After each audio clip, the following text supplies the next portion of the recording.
என்கேஜ்மெண்ட்டுக்கும் கல்யாணத்துக்கு நடுவில் ஃபோன் சூடாகிடும் எல்லாருக்கும். ஏன்னா ரெண்டு பேரோட உடம்பு ரொம்ப சூடாக இருக்கும். அவன் ஒரு மாதிரி முறைக்கிறான்லாமா, எனக்கு அதுதாம்மா பிடிக்குது. அவன் ஒரு மாதிரி திமிரா பேசுறான்லாமா, அதுதாம்மா எனக்கு பிடிக்குது. எடுத்தோ கௌத்தோன்னு செய்யறான்லாமா விஷயம், அதுதாம்மா எனக்கு பிடிக்குது. 10 வருஷம் 20 வருஷத்துக்கு அப்புறமும் இந்த உறவு நல்லா இருக்கணும்னா நீ லவ் பண்றது தப்பு இல்லை, ஆனா கல்யாணம் பண்ணிக்கணும்னு ஒரு முடிவு எடுக்கிறனா தயவு செய்து ஃப்ரஸ்ட்ரேஷன் ஓட அடுத்த உச்சக்கட்ட நிலைமையில இந்த ஜெனரேஷன் போயிட்டு இருக்கு. இதை தடுத்து நிறுத்தணும்னா ஒன்னே ஒண்ணுதான்.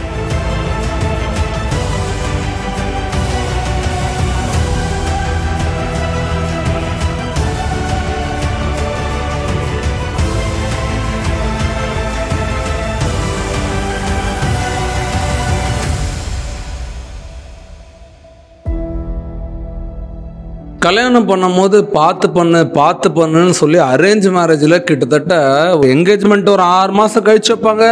கல்யாணத்தை 1 வருஷம் கழிச்சு வைக்கிறவங்களாம் இருக்கிறாங்க. நேரம் நட்சத்திரம்லாம் அந்த காலத்தில் அந்த பேரில் அந்த சாக்கில் என்ன சொல்லுவாங்க, வெரிஃபை பண்ணிப்பாங்க. இந்த மாப்பிள்ளை கரெக்டா, இந்த பொண்ணு கரெக்டா, இதுக்கு பின்னாடி ஏதாவது இருக்கா, டகால்ட்டி இருக்கா, அந்த பையனுக்கு வேற ஏதாவது கல்யாணம் ஆயிடுச்சா, இந்த பொண்ணுக்கு வேற ஏதாவது கல்யாணம் ஆயிடுச்சா, அந்த பையனுக்கு வேற ஏதாவது கெட்ட பழக்கம் இருக்கா, ஏதோ ஒன்று வெரிஃபை பண்ணிப்பாங்க. இந்த பொண்ணுக்கும் வெரிஃபை பண்ணுவாங்க. அப்போ இந்த கல்யாணத்துக்கு ஒரு லென்த் இருந்துச்சுல, அது அற்புதமான விஷயங்களா இருந்துச்சு கொஞ்சம் சில மெனி இயர்ஸ் முன்னாடி, வருடங்களுக்கு முன்னாடி. ஆனா இப்போ எப்படி ஆயிடுச்சு அப்படின்னா டக்கு டக்கு டக்கு டக்குன்னு எல்லாமே நடக்கணும். உங்களுக்கு புரியுதா? என்கேஜ்மெண்ட்டுக்கும் கல்யாணத்துக்கு நடுவில் ஃபோன் சூடாயிடும் எல்லாருக்கும். ஏன்னா ரெண்டு பேரோட உடம்பு ரொம்ப சூடா இருக்கும்.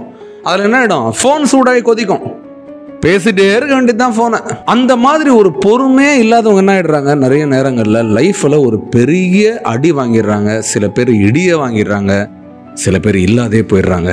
யோசிச்சு பாருங்க, ஒரு பொண்ணு கல்யாணத்துக்கு அப்புறம் 1.5 வருஷம் 2 வருஷத்துக்கு அப்புறம் லவ் பண்ணி அரேஞ்ச் பண்ண பொண்ணுங்க கூட சில பேர், என் வீட்டுக்காரர் எனக்கு சரியாவே பாத்துக்க மாட்டாரு, குடிக்கிறாரு, அடிக்கிறாரு, என்னை திட்டுறாரு, என்னை சித்திரவதை பண்றாரு. கல்யாணத்துக்கு முன்னாடி அடிக்கிற மாப்பிள்ளை எப்படி இருப்பான், ரக்கட் பாய் ஐ லைக்மா. அவன் ஒரு மாதிரி முறைக்கிறான்லாமா, எனக்கு அதுதாம்மா பிடிக்குது. அவன் ஒரு மாதிரி திமிரா பேசுறான்லாமா, அதுதாம்மா எனக்கு பிடிக்குது. எடுத்தோ கௌத்தோன்னு செய்யறான்லாமா விஷயம், அதுதாம்மா எனக்கு பிடிக்குது. அதே பையனை கல்யாணத்துக்கு அப்புறம் பிடிக்காது. ஏன்னா ஒரு நாள் எக்ஸிபிஷன்ல போய் ஒரு குரங்கை போய் பார்த்துட்டு வீட்டுக்கு வந்தானா, அந்த குரங்கை பார்த்தா நமக்கு ஜாலியா இருக்கும். ஒரு புலியை பார்த்தா ஜாலியா இருக்கும். ஒரு காட்டு எருமையை பார்த்தா ஜாலியா இருக்கும். அதே காட்டு எருமையோட தினமும் வாழணும், அதே புலியோட தினமும் வாழணும், அதே குரங்கோட வாழணும், உன்னால முடியுமா? அந்த மாதிரிதான் எடுத்து நிறைய பேரோட லவ். பார்த்தோன்னு சூப்பரா குதிக்குது அந்த குரங்கு, ஐயோ அழகா இருக்கு அந்த குரங்கு, அந்த குரங்கோட தான் நான் வாழ்வேன். அடம் பிடிச்சி ஒரே பொண்ணு, என் பொண்ணு கேட்டுச்சுன்னு பைக்கு, காரு, மூக்குத்தி, கம்பல்ன்ற மாதிரி மாப்பிள்ளைய வாங்கி கொடுத்துட்றாங்க. என் பையன் எது கேட்டாலும் வாங்கி தரணும், ஒரு பொண்ணு வாங்கி கொடுத்துறாங்க. ஆனா அந்த பொண்ணு கடைசியில இவன் தலை மேலதான் ஏறி உட்கார போகுது. கல்யாணம் பண்ண அந்த பையன் இருக்கான் பாரு, கடைசி வரைக்கும் இந்த பொண்ணுக்கு தலைவலியா இருக்க போறான்றது தெரிஞ்சும் புரிஞ்சும் வாயை கட்டி கையை கட்டி அமைதியா கல்யாணம் பண்ணிடுறாங்க இப்ப இருக்கிற பெரியவங்க. தஞ்சை மாவட்டத்தில் ரீசெண்டா ஒரு நியூஸ் படிச்சேன். 1.5 வருஷத்துக்கு முன்னாடி கல்யாணம் ஆயிருக்கு. அந்த பொண்ணோட அம்மா அப்பா வீட்டுக்கு போயிருக்காரு தீபாவளிக்கு, குடிக்கவே இல்லை. அந்த ஃப்ரஸ்ட்ரேஷன் வீட்டுக்கு செம்மையா குடிக்கிறாரு. குடிச்சு என்ன பண்றாரு, அவங்க வீட்டுக்கு வந்தோடனே அவங்க பொண்டாட்டே சும்மா அசிங்கமா திட்டுறாரு. அந்த சோகத்துல அந்த பொண்ணு போய் தூக்க மாட்டேங்குச்சு. காலையில எழுந்து பாக்குறாரு, தூக்க கலக்கத்துல என்னன்னு பார்த்தா எல்லா வீடு ஃபுல்லா கூட்டம், இறந்து போன வைஃப். போதை தெளிஞ்சு வந்தோன்னு கேட்டு நான் மேல எங்க கேஸ் போட்டுருவோமோ, என்ன நினைச்சாருன்னு தெரியல, அவர் இறந்துட்டாரு. இப்ப நான் என்ன கேட்கிறேன், இந்த பொண்ணுக்கு ஏற்கனவே இந்த பையன் குடிப்பான்றது தெரியும். டக்குன்னு கல்யாணம் ஆனோன்னு குடிக்கிறவங்களாம் யாரும் இல்லை, ஏற்கனவே குடிப்பாங்க. ஆனா அப்போ குடி பிடிச்சது. ஆனா கல்யாணத்துக்கு அப்புறம் அதே பையன் குடிச்சு திட்டினா ஏத்துக்க முடியல. நான் இப்பயும் சொல்றேன், நீ காலில் கொஞ்சோண்டு அசிங்கத்தை மெரிச்சிட்ட அப்படின்னா, என்னதான் நீ காலை போட்டு சோப்பை போட்டு கழுவினாலும் அசிங்கம் லைஃப் பூரா தொடர்ந்துகிட்டே தான் இருக்கும். சில உறவுகளும் சில புரியாத மனிதர்களும் அந்த மாதிரி ஒரு அசிங்கமாவும் உங்க ரிலேஷன்ஷிப்ல வந்துடுவாங்க. நான் இப்பயும் குடிக்கிற எல்லாரையும் ரொம்ப அசிங்கம்லாம் சொல்ல வர்றேன். நான் இப்பயும் சொல்றேன், நீ அதை அசிங்கம்னு நினைக்கலன்னா கடைசி வரைக்கும் அந்த குடிகாரனோட வாழணும் கட்டிப்பிடிச்சின்னு, என் செல்லம், என் பட்டுன்னு. ஆனா கல்யாணத்துக்கு முன்னாடி அந்த குடிகாரனை ரொம்ப பிடிக்குது. அவர் அக்கேஷனலா குடிச்சாலும் பரவாயில்ல, தொடர்ந்து குடிச்சாலும் பரவாயில்ல, ஒரு வேலைக்கே போடலாலும் பரவாயில்ல, நான் காப்பாத்த ஒரு பொண்ணு. கல்யாணத்துக்கு அப்புறம் அதே மாப்பிள்ளைய தண்டம், முண்டம், வேஸ்ட், குடிகாரன், மானம் கட்டவன் இந்த மாதிரிலாம் திட்டுது. ஏன்? கல்யாணத்துக்கு முன்னாடி அறிவு மட்டும் வேலை பார்த்தது, உனக்கு அப்ப அந்த உறவு பிடிச்சது. கல்யாணத்துக்கு அப்புறம் உன் சொந்தக்காரங்கெல்லாம் ஃபீட்பேக் எடுத்துக்கிட்டு உன் வீட்டில் இருக்கவங்களாம் சேர்ந்துக்கணும், உனக்கு இப்போ அந்த மாப்பிள்ளையே பிடிக்கல. நான் இப்பயும் சொல்றேன், கையன் குடிக்கிறான் அப்படின்னா இப்போல்லாம் அம்மா அப்பாங்க என்ன பண்ணுறீங்க, பரவாயில்ல எல்லாம் தானே குடிக்கிறாங்க, பொண்ணு கொடுத்துட்றீங்க. அப்படி என்னைக்கு நீங்கள் நிறுத்துறீங்களோ அப்போ தான் இந்த பசங்களாம் திருந்துவாங்க, நான் பொண்ணை கொடுக்க மாட்டேன்னு. ஆனால் நீங்கள் என்ன பண்ணுவீங்க, சில பேரோட பொண்ணும் குடிக்குத, ஐயோ நம்ம மாப்பிள்ளை நம்ம பொண்ணு குடிக்கிறது நம்ம மாப்பிள்ளைக்கு தெரிஞ்சிச்சுன்னா இன்னும் மோசம், பரவாயில்ல நம்ம மாப்பிள்ளை குடிக்கட்டோம்னு நினச்சி கூட எடுத்துக்கிறீங்க. குடி இந்த ஜென்ரேஷனை பாதிக்கதோ இல்லையோ அடுத்த ஜென்ரேஷனை பயங்கரமாக பாதிக்கும். யோசிச்சு பாரு, குஷ்டு ஒரு அம்மாவும் ஒரு அப்பாவும் ஒரு குழந்தை வளர்த்தா எப்படி வளரும் அந்த குழந்தை, இந்த நாடு எப்படி வளரும், நாடை விடுவோம், வீடு எப்படி இருக்கும், நாரிடும். எங்கேயோ ஒரு இடத்துல உத்தமனோ உத்தமையோ அப்படிலாம் நான் கேட்கல, ஆனால் அந்த குழந்தைய வளர்க்குறதுக்காகவாது ஒரு ஒற்றுமையான ஒரு உத்தமர்களாக வாழ்வாங்க அம்மா அப்பாங்க அந்த குழந்தையோட லைஃப்க்கு. ஆனால் இப்போ அது கூட இல்லை.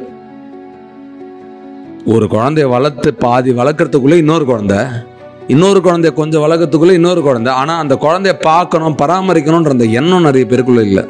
என்ன பண்ணுறது, இப்போ ரீல்ஸ் உலகத்தில் இருக்கிறோம், தினமும் ரீல்ஸ் போடலன்னா இன்ஸ்டாகிராமில் வியூஸ் குறையுது.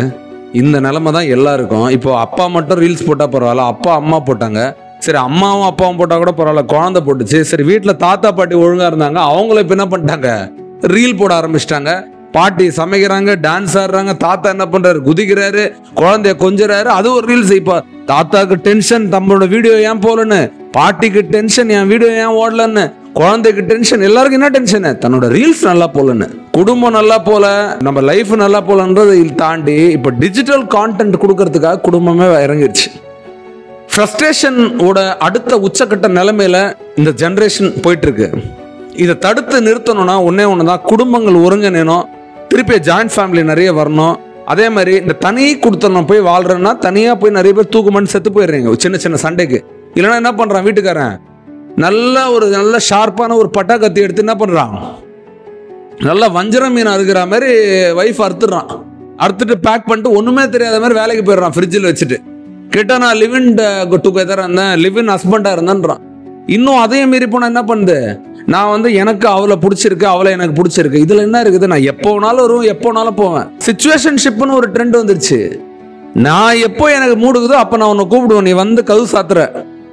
அதுக்கப்புறம் எனக்கு எப்போ மூடு முடிஞ்சிருதோ அப்போ நீயும் போயிடலாம். உனக்கு எங்கேயாவது மூடு வந்துச்சுன்னா நீ அந்த பர்சனோட போயிடலாம், நான் உன்னை கேட்க மாட்டேன். இது பேர் தான் சிச்சுவேஷன்ஷிப். எப்படி இருக்கு, எப்படி போச்சு ரிலேஷன்ஷிப், ஃப்ரெண்ட்ஷிப், அதெல்லாம் தாண்டி சிச்சுவேஷன்ஷிப், சூழ்நிலை கைதி. என்னோட சூழ்நிலை என்ன சொல்லுது நான் போறேன், நீயும் நான் கேட்காத, நானும் ஒன்று கேட்க மாட்டேன். நீ குடிச்சா நீ குடி, நான் குடிச்சா நான் குடி, நான் வெளியே சுத்தினா நீ கேட்கக்கூடாது, நைட்டு நான் லேட்டாக வந்தா நீ கேட்கக்கூடாது. எனக்கும் உனக்கும் எப்போ எனக்கு ஒரு தேவையோ நீ வர முடியும்னா வா, இல்லைனா நீ வரல வேணா பரவாயில்ல, நீ கூப்பிட்டாலும் நான் எனக்கு மூடு தான் நான் வருவேன், இல்லைனா நானும் வர மாட்டேன். இது பேர் தான் சிச்சுவேஷன்ஷிப். இப்படி போனால் என்ன நடக்கும், ரொம்ப டேஞ்சருங்க.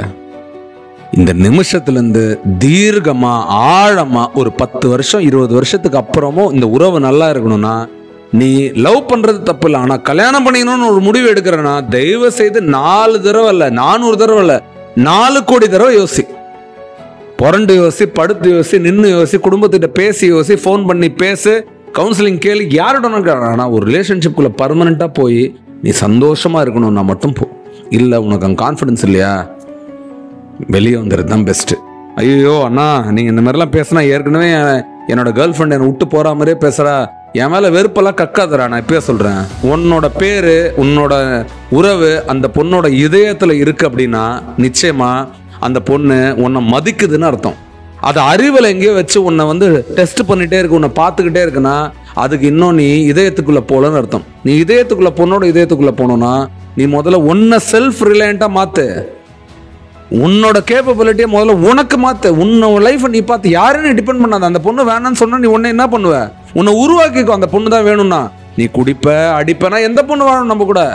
முதல்ல நல்லா ஒரு விஷயத்தை ஞாபகம் வச்சுக்கோ, இந்த ஜாலிக்காக குடிச்சு லைஃப்பை அழிச்சுக்காத. உன் நரம்பு நாடி எல்லாம் வீக்காக போயிடும். யோசிச்சு முடிவிடு. நான் ஏதாவது ரொம்ப அட்வைஸ் பண்ண வச்சுக்கேன், உடனே நான் ஏதோ ரொம்ப உத்தம நல்லவன் அப்படிலாம் இல்லை. நானும் நிறைய என் லைஃப்பில் அடிப்பட்டு தான் இந்த விஷயங்களை உனக்கு சொல்கிறேன். யாரும் சொல்ல மாட்டாங்க இப்பெல்லாம். அவங்க நல்ல விஷயத்த மட்டும் சொல்லிட்டு இருந்தா அப்புறம் நம்ம எப்படி தெரியும் இது கெட்டது இதுன்னு. உங்க அப்பா சொல்லுவாங்க, தம்பி இதெல்லாம் தப்பு சரின்னு. அதில் ஏதாவது உனக்கு சரின்னு தோணுச்சுன்னா எடுத்துக்கோ. இப்படி தான் நம்ம மாற முடியும், நம்மள மாற்றிக்க முடியும். ஸோ ரிலேஷன்ஷிப்பில் பொறுத்த முடிவு பண்ண, உள்ளே போயிட்டு அழுது வாழ்க்கையை தொலைச்சிட்டு நடு தெருவில் நிற்காத. அப்புறம் சுற்றி இருக்கிறவங்க மேலே கோவப்படாத. Thank you so much.